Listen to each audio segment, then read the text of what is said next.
Hello, and welcome to another Mission Moment. Next week is St. Francis Week, and our chaplains will travel to the various areas of St. Francis' health system to offer to bless your hands. What does that mean? A blessing is a request of God for a favor or a gift. You use your hands in so many ways: to care, to cook, to keep our equipment going, to clean, to build, to repair, to beautify. Your hands provide the tender touch of Christ.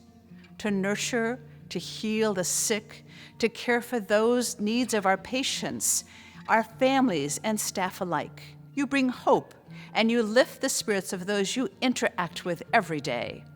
All these works extend the presence and healing ministry of Jesus Christ. As you serve others, you serve Christ himself.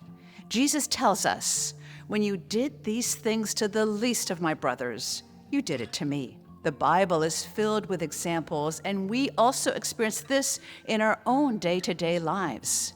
God blesses his people through those who act in his name. Each and every one of you is critical to our being able to accomplish our mission.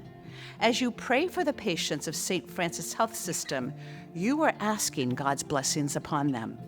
So likewise, as our chaplains bless your hands, we are asking God's blessings upon you that you might be strengthened as instruments of God's healing power. Be sure to look for the schedule for the blessing of hands on the Health Net. All of you are invited to participate. May God continue to bless the work of your hands. Thank you.